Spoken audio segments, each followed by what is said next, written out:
Hey folks, welcome back to my channel, or if you're new here, I'm Julianne Hoore, the bearded bombshell of the Scottish drag scene. Now, I do like runway categories like this, where it's like the colour yellow. It's one simple thing, it's not dictating the whole entire look and concept, but it's giving them like something to work from, like, okay, yellow, where can I take this? And the queens will go all sorts of directions, and for sure did they. Beep beep, and first we have is Tina Burner as a yellow taxi cab, and we'll get to another yellow taxi cab look later on in the runway, but for this, in the moment, I was like, oh, this is kind of cute. It's still got those campy elements from Tina, but it's a little bit more kind of just, it's a little bit more refined. Okay, yes, the headlights of the taxi are her tits.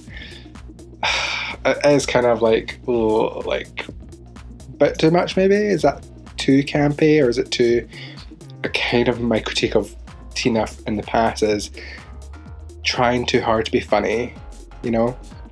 And I would say yes for that, but you know what? Overall, I kind of did like the look. I like the silhouette of it. I wish there was a lot more check. You know, that black and white check. I wish it was like, the stuff that she had was great, but it was like really small. So like from a distance, it just looked like a grey belt. Like it didn't work from a distance.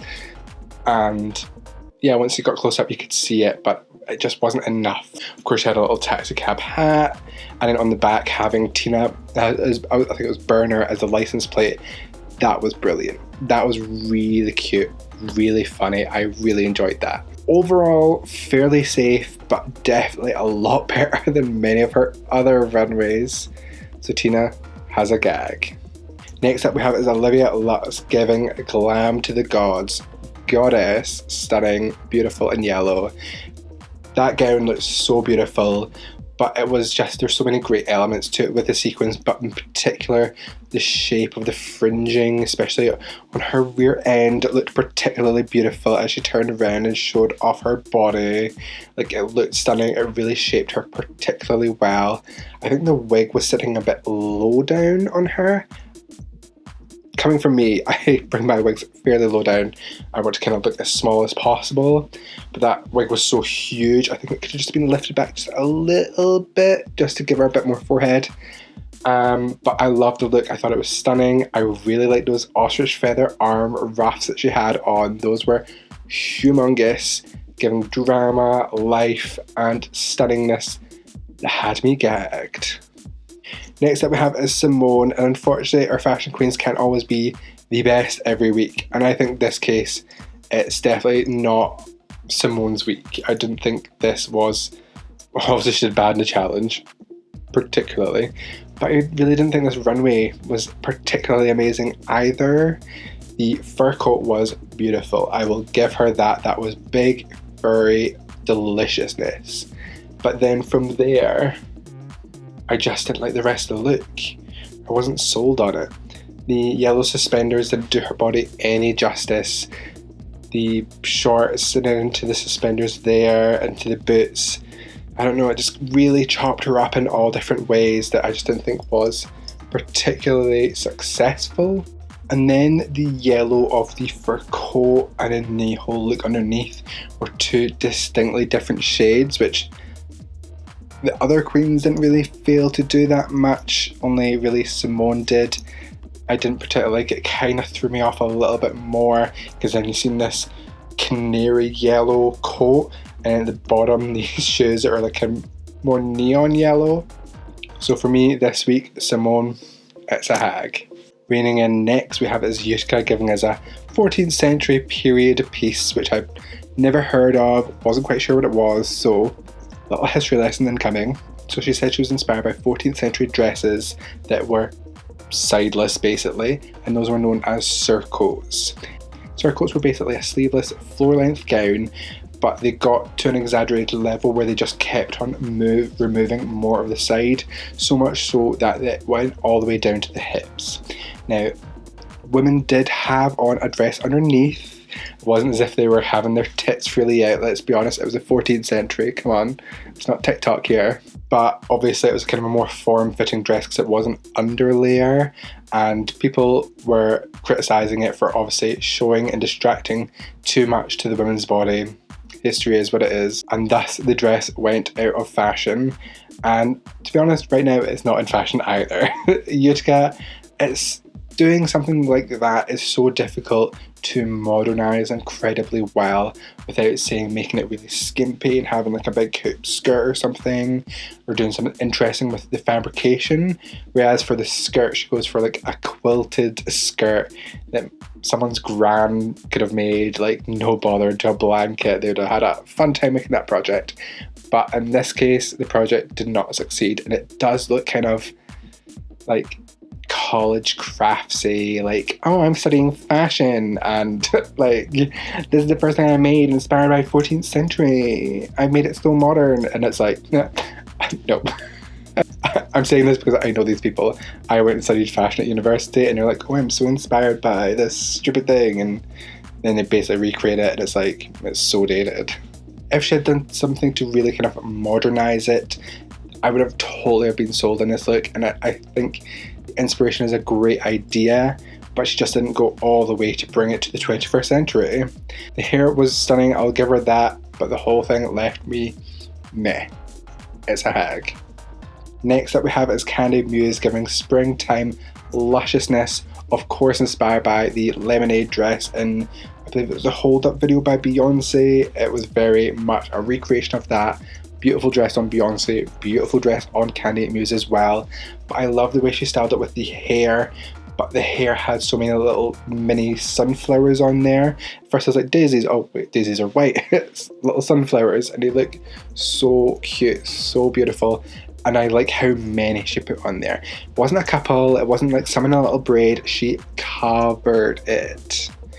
And then it just made me think she belongs in, albeit a Daisy Marc Jacobs ad, like just running through a field, sunflowers in her hair. Like, I think that would be stunning. And this look had me gagged.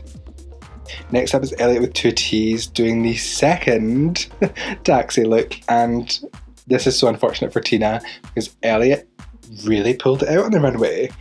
Who knew that could happen? Elliot finally bringing some looks to the stage. This look was fantastic. It made me think of like a raunchy taxi driver, say like Grand Theft Auto or something, who's like swerving all over the place because she's not paying attention. She's speeding too much. I love this. And compared to Tina, she had the right amount of check at the right dimension and scale. It looked fantastic. The whole taxi hat as well. The whole look had me sold. Can you tell I like it? Can you tell it's a gag? Next up we have is Rose giving the mask in a zoot suit fabulosity. I love this concept. I love the mask. I watched that so many times when I was younger, and Gigi Hadid did a great version of it for Halloween, I believe, last year. So I was like all over this look. As soon as she came out, the green face and the yellow suit, I was like, oh, no, she's not. This is brilliant. Now, I do have one critique in the makeup. It should have covered her ear. She only had it covering down up to the side of her chin. Whereas the mask, Jim Carrey, his whole head is covered in green. It's not just the face, it's the whole head.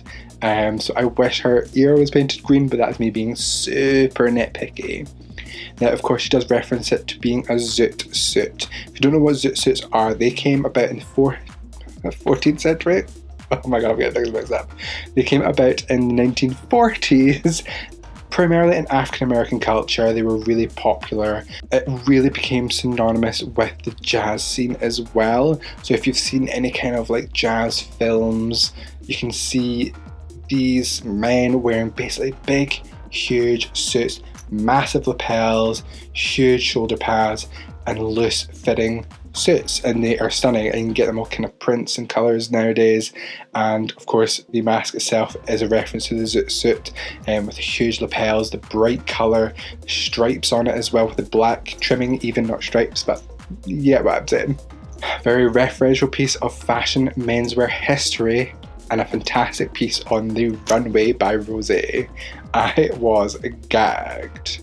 Next up is we have Denali giving a little Medusa moment, which I absolutely in love with. I think this look is stunning in a very different way to obviously Veronica Green's at Drag Race UK. If you haven't watched that episode, make sure to go check it out. She's obviously given a little bit more of a demure headpiece, but given kind of Britney Spears Snake. I can't even remember what that song was. Not Stronger. Whatever it was. We all know what that snake was. The headpiece looked good. It was really intricate with all these tiny little snakes. The jumpsuit, fairly simple, but I did like the cape shawl thing that she had attached on with cuffs on her sleeves, gave it a bit more drama, kind of helped bring that jumpsuit up, because otherwise that would have been frankly boring. Like kind of like Veronica's, it's like how do you match a headpiece that demanding that gives that much character, you know? It's a bit difficult to really have it all hit high, but you know what? Even though the look itself is fairly simple, it is a concept that I love. It's a gag. Crashing in last is Gottmik as a crash test dummy, and it's a little bit unfortunate that Denali's done one before. I actually prefer Denali's. I like that she took it in a non-literal, albeit literal direction with the shape and the pads that Denali did. I thought that was really fun, whereas Gottmik's gone for very literal crash test dummy. Yeah, I don't think it's that great. I'm not a big fan. I love Gottmik, as you can all probably tell. I think she's had a gag every single week. She really does bring fashion to the runway and really pulls out all the stops. But this week, I'm not sold. Of course, it's all snatched in and it fits beautifully. I do kind of like the kind of like pipe cleaners mesh that's coming out the top, but it's not enough to save the look, and I'm just left deflated, and it's a hag.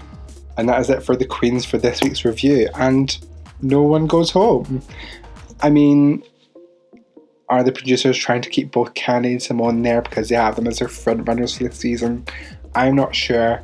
I'm not sure it was worthy of saving both of them. I love Candy Muse, of course. I love Simone both as well, of course. I'm just not sure it was really worth saving them both.